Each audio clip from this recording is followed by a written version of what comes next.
search for gold is proving costly in Nigeria after scores of people died of lead poisoning in the north of the country.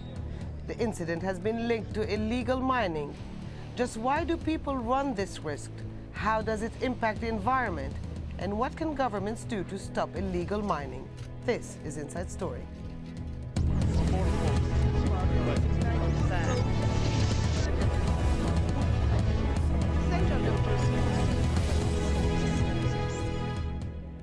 Hello and welcome to the program. I'm Huda Abdelhamid.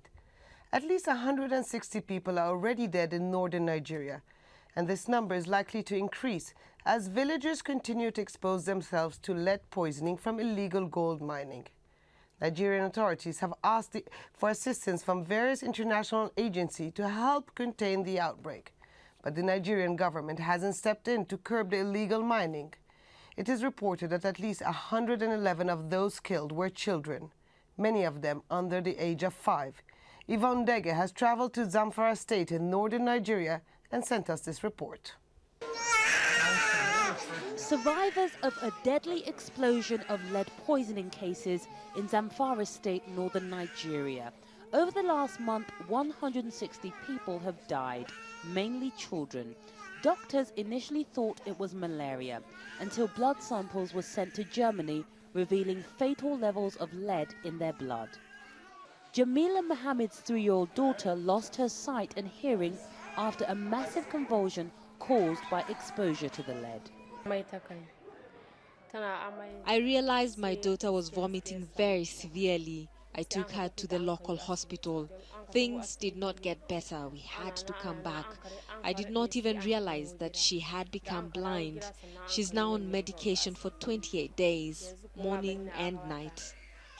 More women and children have shown up with signs of lead poisoning. The most severe children present very unwell. They present with convulsions, they present with neurological signs, perhaps weakness in their muscles, not being able to walk properly. But how did these women and children come into contact with such dangerously high levels of lead substance when they come from small and remote communities in Nigeria's farming heartland? Increasingly poor farm yields due to climatic changes led them to down their farm tools and take up mining in search of gold. Gold was commonly found in this area during British colonial rule, but it's never been seen in commercial quantities. Grinding poverty in this area led many to believe that gold mining could bring wealth. These are some of the now abandoned tools they used to carry out the painstaking search for gold, which involved breaking large rocks by hand, smashing them to dust, then sifting through the dust for gold. The problem is that the rocks also contained extremely high levels of lead, alongside the traces of gold. And much of the gold mining was done at home among children who then inhaled the poisonous levels of lead. This is the main village where the mining and processing of those stones was going on. And many of the homes you can see behind me are completely contaminated with poisonous soil. It's now being removed by these men and taken to a secure area.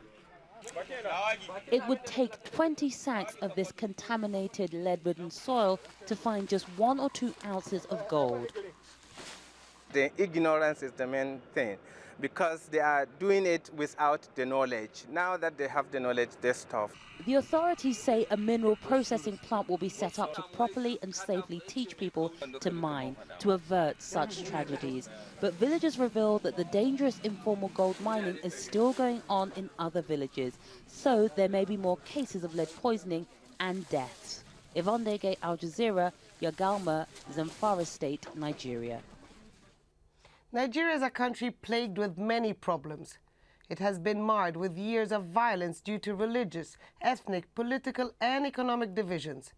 It is in the top 50 most corrupt nations in the world, according to Transparency International, an independent global watchdog on corruption. It ranked 28th in the last report about weak states in the developing world, according to Brookings Institute. And according to the United Nations, Nigeria's poverty rose from 46% to a whopping 76% over a span of just 13 years, despite being one of the world's major oil producers. In addition, the country also suffers from political instability, lack of clear economic policies, poor infrastructure, and a high crime rate. Well, joining our discussion today are our guests in Amsterdam, Marcel Langenbach, head of emergency desk of Médecins Sans Frontières, and in London, Anthony Goldman, African Affairs Analyst. Welcome to the program, gentlemen. Marcel Langenbach, let me start with you. Now, how widespread is this outbreak?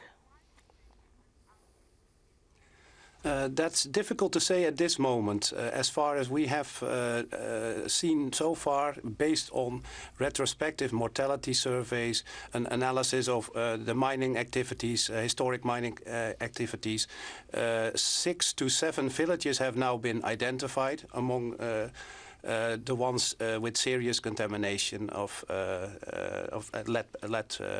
high lead levels in the soil. It is not excluded that there are more villages like that. We don't know at this stage. Based on looking at these villages, we would conclude that some 800 to 1,000 children under 5 are still to be treated. Well, Anthony Goldman, I mean, it seems that really it was poverty or the dream of a better life that pushed people in those areas to take such risks. But at any point, does the government interfere? Does the government try to prevent that? No, you're absolutely right. I mean, I think what's happened is a tragedy, but the real scandal is the indifference, if you like, from the top, the incompetence matched by the poverty and the ignorance from below. As you say, this is illegal mining, yet people have known for a long time that it goes on, that people in the system benefit from it as individuals. Of course, there's no taxation or anything like that, but people were aware that of this mining going on, and that some people were benefiting from it as individuals. That there hasn't been any genuine investment in a formal sense in mining in Nigeria for 50 years, despite the presence of considerable traces of minerals that are in some demand. And I think that it's at that level, it's the question of what the government chooses or chooses not to do on crucial issues of health and safety that comes up here, because I think it creates the impression, and I think people in Nigeria have already mentioned it,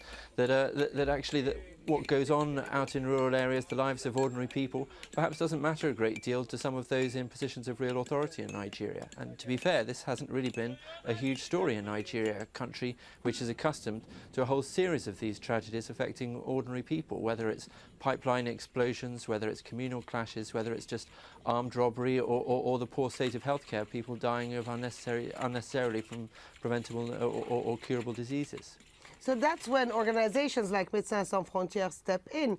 But what can you really do? I mean, you can probably help in the current situation, but how can you really stop this? Well, I think MSF as a medical organization, we will focus on the treatment of patients. I think it's important to state at this time, it is still an emergency situation. It's of course essential to look where the contamination is coming from, how people end up in this situation. But it's even more important at this stage to treat people and also the remediation of the villages, and of course then identification of other villages where this may be ongoing. Of course, after the treatment had stopped, people will have to go back to the villages. They can only they should only go back to cleaned up villages. Otherwise, they will be recontaminated. So I just want to emphasize that we are in a pretty much unprecedented situation, looking at the scale of the contamination and the number of victims to lead poisoning. So I think that is where the focus should be on at this moment. Okay, Marcel Langenbach, just a follow-up question. When you say contamination, I understand that a lot of people have died, many others are sick, but hasn't this lead gone into the food chain at this point?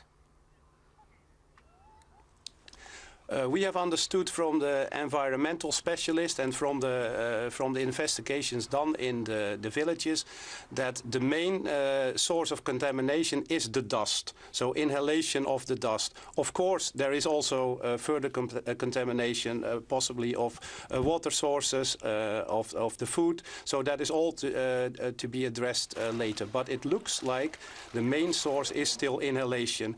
That can also be demonstrated by by the fact that as soon as the children that we have taken out of the villages and that are now being treated in hospital facilities, they improve quite quickly. The medicine that they're treated with, that's a course of 4 weeks, essentially at this moment.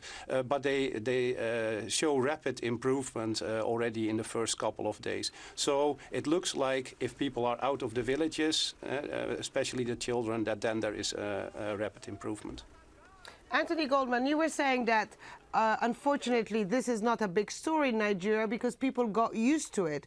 Now, considering that people could get up to $23 per gram of gold, otherwise they would probably earn less than $1 per day, do you think that those people who are actually going into this illegal mining would stop just because there was this outbreak? Well, I mean, let's be clear about it. This is not an outbreak in the sense of something like cholera or meningitis. This is a problem that people had been aware of for a little while, that the medical teams that were coming into the area were, as you said in the introduction, looking for something slightly different, hadn't been expecting to find this. And I think that it's at that level, the level of despair that people find, the opportunities that people find themselves drawn to. In the other end of Nigeria, in the Niger Delta oil-producing regions, where people will scoop up oil spills even when there's a danger of explosions, and sometimes many people are killed, and people are aware of that, but will still be drawn by the idea that they can do something quickly to get away from the poverty with which they're so familiar. And I think that this is a risk particularly in Nigeria, but I think that the problem of illegal mining is something that actually is a problem in many other countries, many of the less stable, more impoverished countries in Africa, from Sierra Leone and Liberia through to Democratic Republic of Congo, Central African Republic. And illegal mining, where by its very nature regulation, training, health and safety are either basic or non-existent, means that the risks are very high, even where the returns, apparently modest to the outside, locally are seen as worth taking. Well, just as you said, illegal mining is not just a Nigerian problem. To a great extent, it's an African problem. And it's not limited to gold mining, but includes any natural resource that is economically viable. The UN says illegal mining of minerals in Congo is helping fund the country's bloody conflict, a conflict that has claimed over 5 million people in the last decade. Also, the illegal mining and trading of diamonds in Sierra Leone, Angola and Liberia have been fueling the turmoil in these countries. In South Africa, at least 650 illegal gold miners were arrested over the last year. Well, Marcel Langerbach, I want to ask, what are the other health risks that people run by doing illegal mining? The symptoms of this disease are now clear. It can lead to neurological problems in children, quite quickly to death, obviously. The mid and the long-term problems, that remains a bit to be seen. It seems to be an acute lead poisoning. There will definitely in some cases be also mid and long-term consequences, retarded development, other neurological problems. But it is difficult to say at this moment, because it depends on it depends on the levels of contamination and how long the lead has remained in the blood, to say it simple. Well, just a follow-up question on that. Could you just explain how come we had more than 160 people dead so quickly, one after the other? What happened there?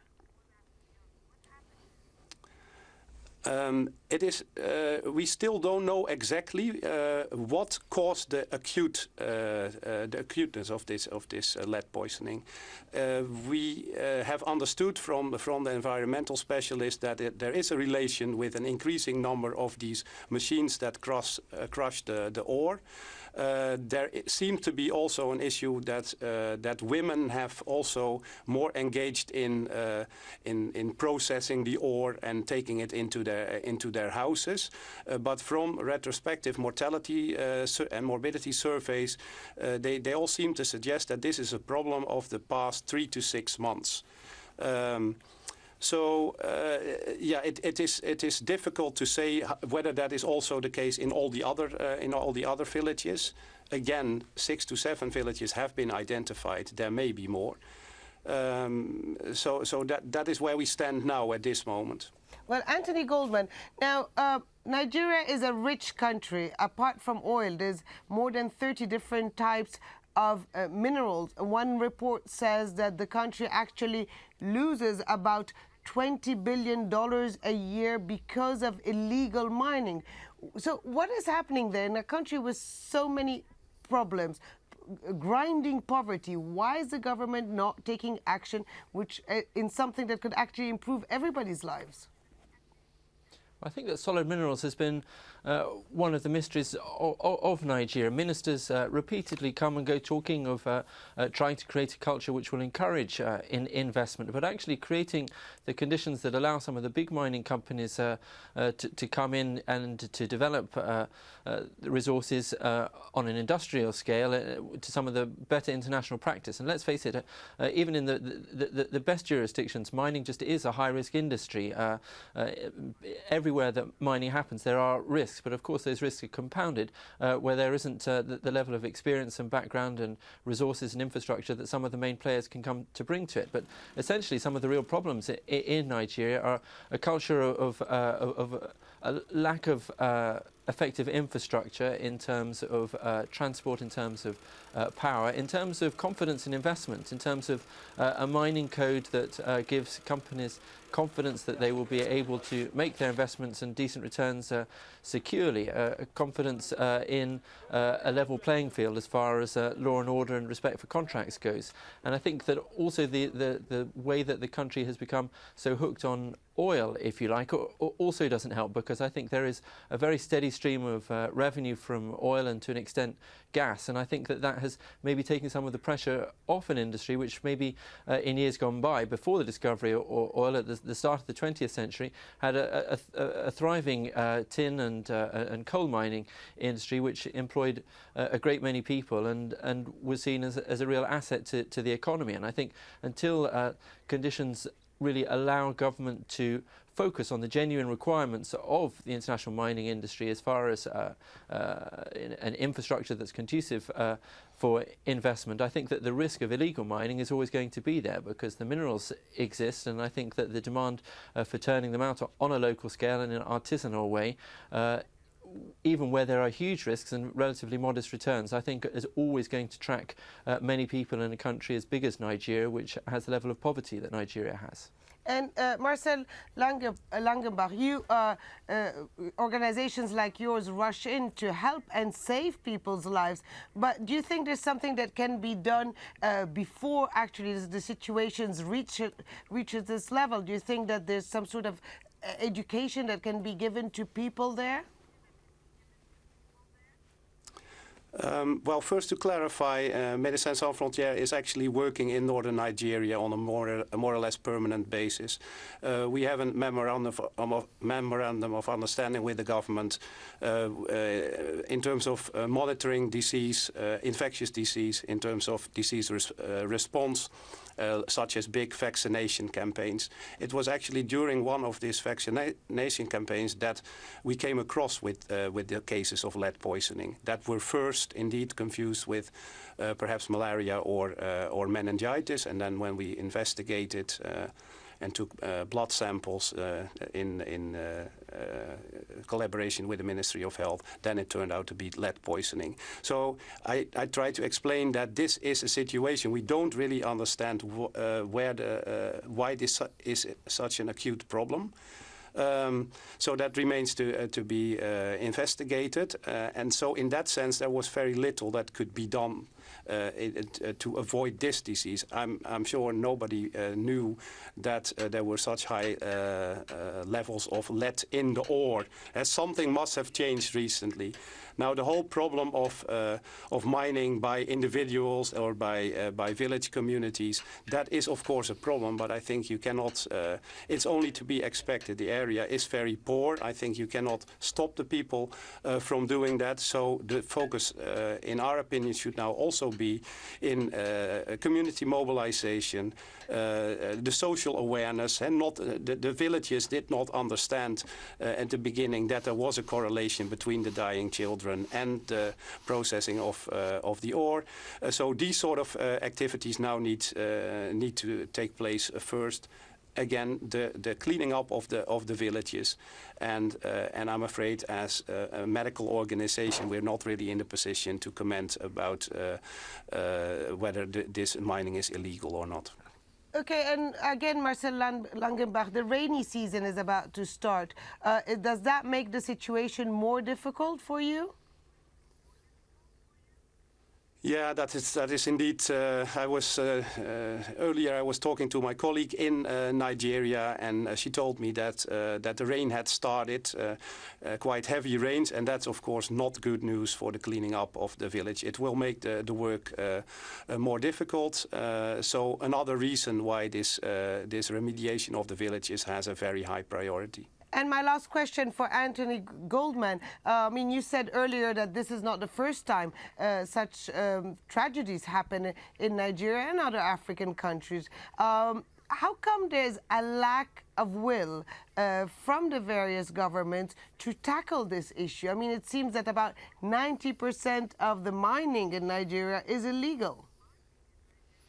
Yes, I think that's probably fair. I mean, I think that it's two problems. One, I think, is at the capacity level. I mean, as you pointed out, these were happening in fairly remote rural areas, and I think actually for a ministry which has fairly limited capacity to keep track on what's happening on an illegal basis and to be aware of all of the risks, I think it is quite difficult. I think also the problem equally, I think, is from the bottom up. I mean, people will take risks. I think that perhaps this is a part of the country where people weren't aware perhaps of the link between what they were doing and some of the illnesses that their children were experiencing. But if you go to another country like Sierra Leone, for example, which also has a problem with injuries in illegal mining, people are aware of the risks. They certainly are aware that it's a dangerous business, but they are obliged to take those risks. And I think that this is the problem. I think from the bottom, people in some cases are ignorant, but in other cases are pushed to do things that in more normal circumstances perhaps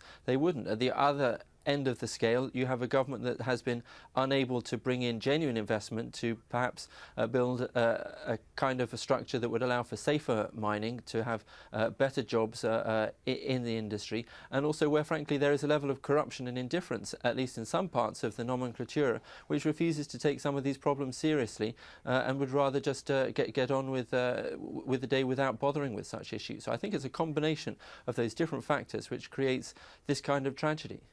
Well, we have reached already the end of the program, so thank you in Amsterdam, Marcel Langenbach, and in London, Anthony Goldman.